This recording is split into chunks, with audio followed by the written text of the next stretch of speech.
Hay una carrera global por encontrar una vacuna contra la COVID-19, pero puede que este crucial antídoto no esté al alcance de todos los países por igual.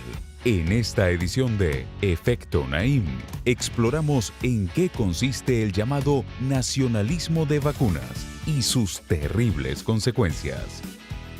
Además, conversamos con el periodista Joel Simon sobre el mundo secreto de los secuestros, los rehenes y los rescates. Y coronamos a un grupo de descarados genios memorables que quisieron aprovechar la pandemia para hacer de las suyas. Esto y más, a continuación.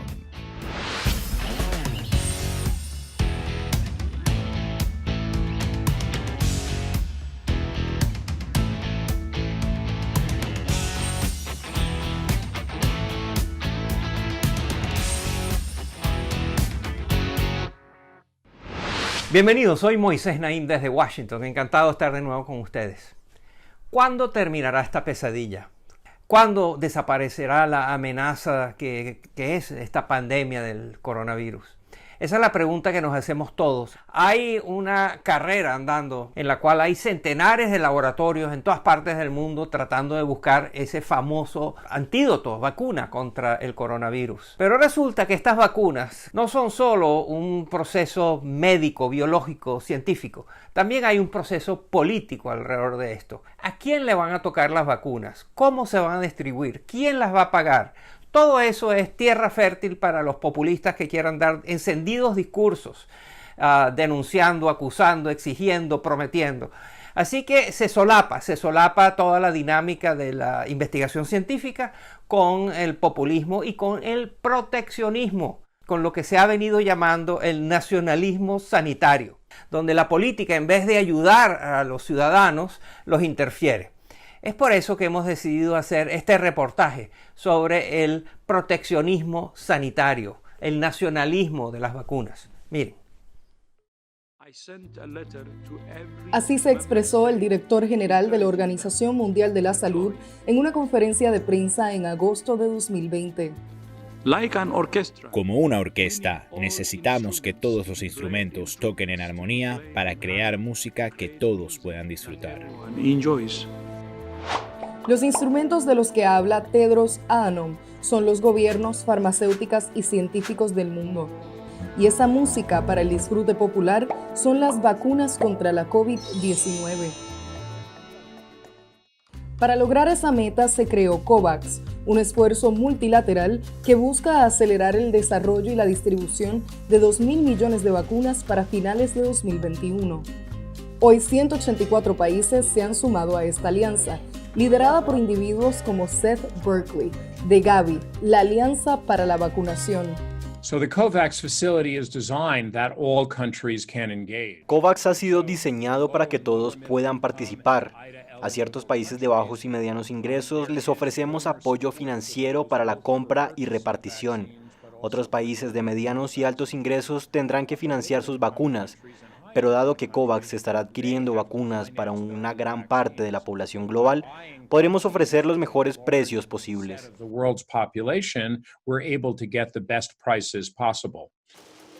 Como la capacidad de fabricación de vacunas es limitada, la idea es ir distribuyéndolas de manera equitativa en todos los países del mundo. Primero se vacuna a los profesionales de la salud y otros trabajadores de primera necesidad. Luego, a medida que se produzcan más dosis, se vacuna a los mayores de edad y personas de alto riesgo. Y finalmente, al resto de la población. Esto es particularmente importante, pues mientras haya brotes intensos de coronavirus en algunos países, todos estamos en riesgo. Pero el llamado nacionalismo de vacunas amenaza este plan. Estados Unidos, por ejemplo, ha optado por no apoyar COVAX, llegando a sus propios acuerdos con empresas farmacéuticas para reservar dosis de potenciales vacunas para sus ciudadanos. Incluso países que se han comprometido con COVAX y destinado recursos para financiar la iniciativa han llegado a acuerdos alternos con fabricantes. Según la organización Oxfam, países que representan solo el 13% de la población global ya han reservado más de la mitad de los potenciales antídotos.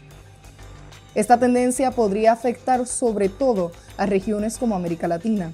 Así lo explica Thomas Boyke, del Consejo de Relaciones Exteriores.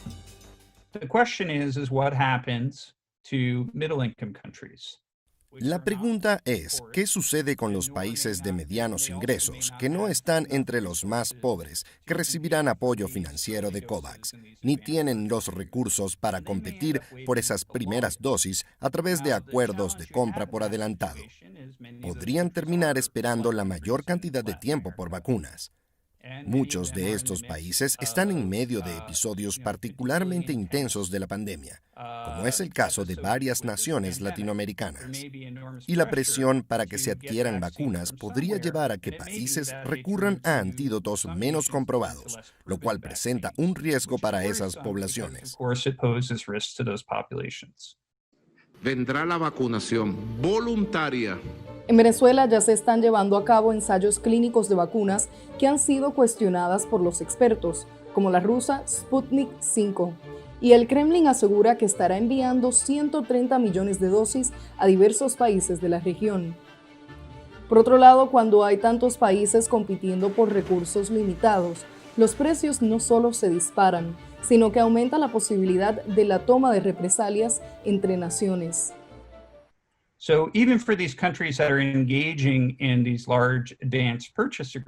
Incluso para los países que tienen estos acuerdos de compra por adelantado, si las vacunas que reservaron están siendo producidas en el extranjero, el país productor podría acapararlas. Se ha dicho que India, que tiene el contrato más grande para la producción de vacunas, podría destinar entre un 90 y 50% de las primeras vacunas a su población, antes de permitir que salgan del país. También podríamos ver que países que tienen materiales necesarios para las vacunas, como viales de vidrio, acaparan esos recursos, y así las cadenas de suministro para la producción de vacunas se verían paralizadas. Boyke plantea una importante pregunta.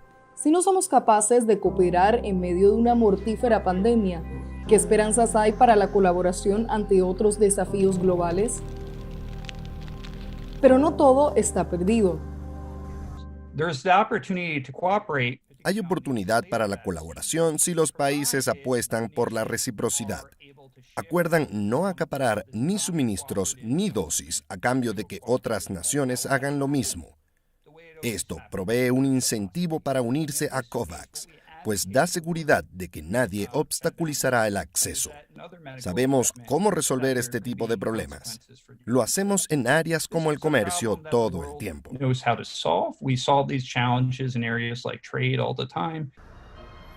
Y cuando se trata de la salud global, llegar a esos acuerdos es imprescindible, pues las vidas de millones de personas dependen de que los países logren comportarse como una orquesta que toca en armonía. Para Efecto Naim, soy Alexandra Colonamil. La cooperación internacional, un deseo frecuentemente expresado pero pocas veces logrado. Hacer que los países, las burocracias internacionales funcionen sincronizadamente. En este caso, por ejemplo, para que las vacunas le lleguen a quienes más lo necesitan y a tiempo. Ya veremos cómo va evolucionando este tema del nacionalismo sanitario, el nacionalismo de las vacunas. Y al regresar a la pausa, cambiamos de tema. Vamos a hablar con un experto en negociar con criminales, con secuestradores. Ya verán.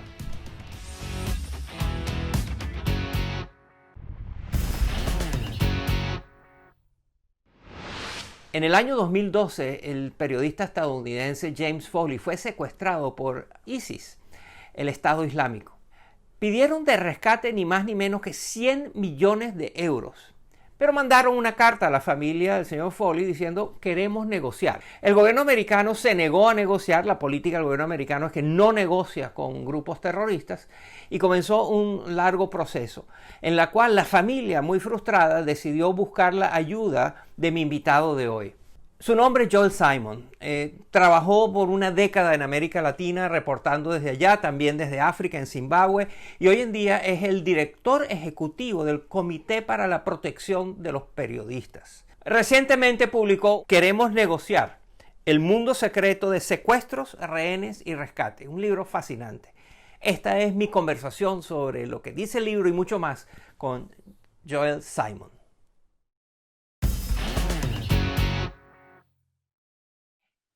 ¿Quién es James Foley? So James Foley was a freelance journalist. James Foley era un periodista independiente que estaba reportando en Siria y un día, en noviembre de 2012, desapareció. Nadie sabía lo que le había pasado. No fue sino hasta un año después que el autodenominado Estado Islámico le comunicó a la familia de Foley que lo habían secuestrado. Queremos negociar. Fue el mensaje que enviaron, así como el título de mi libro. Primero, la familia de Foley intentó trabajar con el gobierno estadounidense, pero en un determinado momento se dieron cuenta de que el gobierno no los iba a ayudar. Así que para el verano de 2014 se comunicaron conmigo y me dijeron que habían decidido pagar el rescate para Foley. Yo ya era el director del Comité para la Protección de Periodistas y me pidieron ayuda para recaudar ese dinero. ¿Y por qué el gobierno de Estados Unidos se negó a negociar y a apoyar vuestra negociación? Bueno, Estados Unidos tiene una política de no negociar con terroristas que fue implementada durante el gobierno de Richard Nixon en los 70. La lógica es que si pagas el rescate para una víctima de secuestro, eso hace que ese crimen se vuelva más atractivo y lleva a que más gente sea secuestrada. El otro argumento en contra de negociar con terroristas es que el dinero de los rescates es utilizado para financiar terribles crímenes y actos insurgentes en todo el mundo. Ahora bien, hay muy poca evidencia que demuestre que el no negociar con terroristas lleva a los resultados que quiere Estados Unidos, principalmente mantener a sus ciudadanos seguros. Muchos secuestros son crímenes de oportunidad, de modo que los secuestradores no saben de antemano quién va o no va a negociar. Secuestran a quien quieran secuestrar, y los ciudadanos de países que no negocian terminan muertos.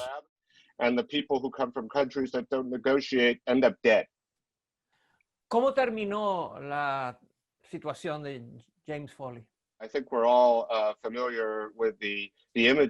Creo que todos estamos familiarizados con las imágenes de la llamada ejecución que los militantes del Estado Islámico publicaron en Internet.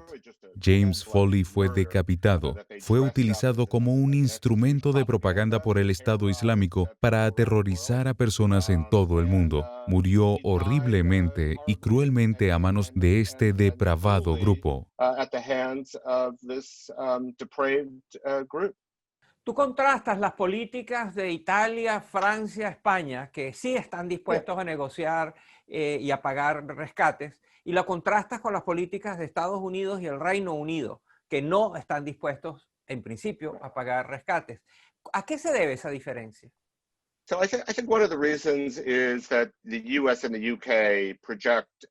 Creo que una de las razones es que Estados Unidos y Reino Unido proyectan poder militar y político a nivel global y no quieren que sus diplomáticos y ciudadanos sean blancos de grupos terroristas que usen el secuestro para moldear políticas.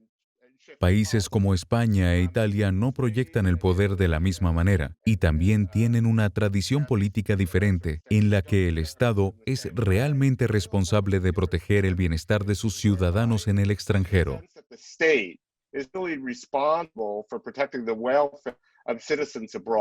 El secuestro como crimen o como instrumento de guerra ha variado en el mundo, está en diferentes partes del mundo. Cuéntanos hoy en día cuál es la situación de América Latina en este sentido. En América Latina, el secuestro es principalmente una iniciativa criminal, y debo dejar claro que la política estadounidense sí permite pagar rescates de secuestros a grupos criminales. La política de no negociar solo aplica a los terroristas, pero esa distinción es algo arbitraria. porque yo argumentaría que los cárteles mexicanos de la droga, que son considerados un grupo criminal, se comportan más como grupos terroristas. Usan el terror para intimidar comunidades enteras, para amenazar a las fuerzas de seguridad y debilitar el Estado. Pero en todo caso, lo que vemos en América Latina, particularmente en Venezuela, donde el secuestro es un crimen más económico, así como en México, Centroamérica y Brasil, son altos niveles de secuestros orquestados por grupos criminales. Si un gobierno de América Latina está enfrentado a esta situación y quiere desarrollar una política con respecto a los secuestros, si pagar o no pagar el rescate, ¿qué le recomendaría? Cada caso es diferente. No puedes tener una política perfecta que funcione en cada situación. Hay que evaluar cada caso y apoyar a las familias con un sentido de compasión, porque este es el crimen más horrible. Joel Simon es el director ejecutivo del Comité para la Protección de los Periodistas, una organización que opera a nivel mundial para eso, para proteger a los periodistas y para proteger la libertad de expresión que tanto nos importa a todos. Muchas gracias por estar con nosotros, Joel. Ha sido un placer. Muchas gracias a usted.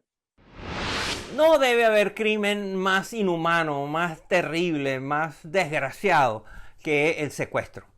Y el secuestro con amenaza de muerte, de tortura, etc. Un mundo horrible con el cual nos hemos debido acostumbrar, lamentablemente. Al regresar a la pausa vamos a cambiar de tema. Vamos a hablar de los genios memorables. En este caso, genios memorables que pensaron que por la pandemia la gente no se iba a dar cuenta de lo que estaban haciendo. Ya verán.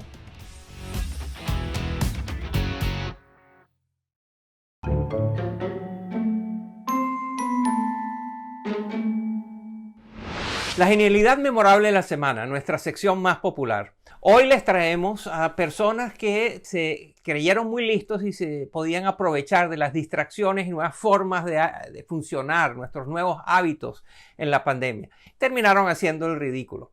Pero nadie aprende en cabeza ajena, así que estoy seguro que otros van a hacer cosas parecidas a las que les voy a mostrar a continuación. Miren. Recientemente, la ciudad española de Valencia fue finalista en un concurso para nombrar a la capital europea de innovación.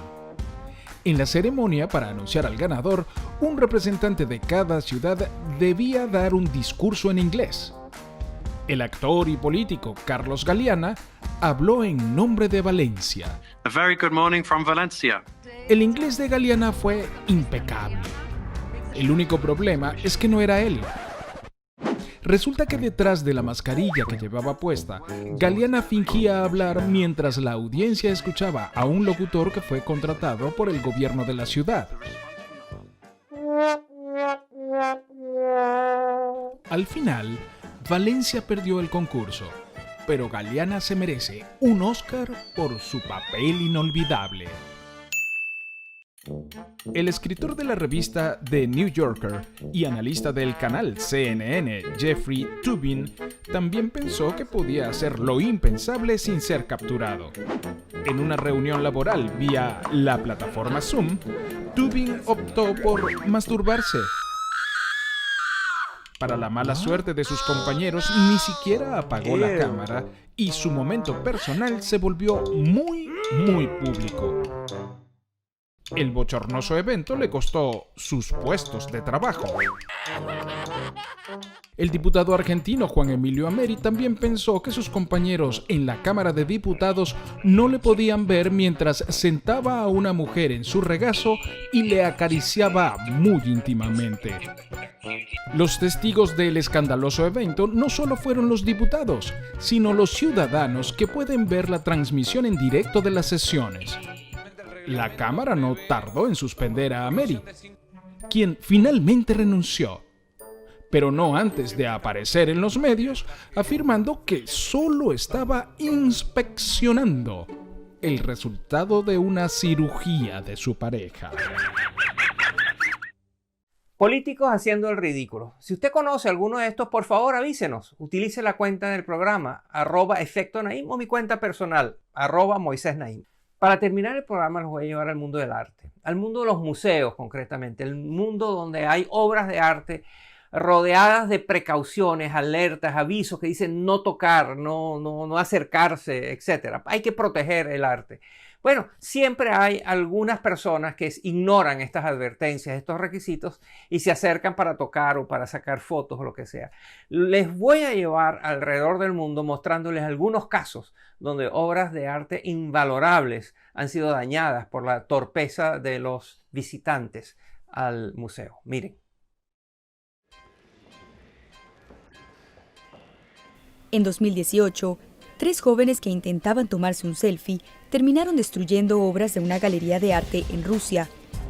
Las piezas eran de los aclamados artistas españoles Francisco Goya y Salvador Dalí. Por suerte, la galería no demandó a estas torpes fotógrafas como había sugerido el Kremlin. En una estación de trenes en Lisboa solía estar esta estatua del rey portugués Sebastián, pero también quedó destruida por un hombre que quería hacerse una foto. Las autoridades multaron al culpable con el costo de la restauración de la estatua, que tenía 126 años de antigüedad, pero la escultura aún no ha sido reparada. A veces no hay traspiés que por bien no venga. En 2017, el Museo Hirshhorn en Washington, D.C., presentó una exposición de la artista japonesa Yayoi Kusama, que contaba con este cuarto lleno de calabazas gigantes. A tan solo una semana de su inauguración, un hombre perdió el equilibrio intentando tomarse una selfie y destruyó una de las calabazas valorada en más de $800,000. El suceso generó mucha publicidad para el museo y la venta de membresías aumentó en un 6.000% ese año.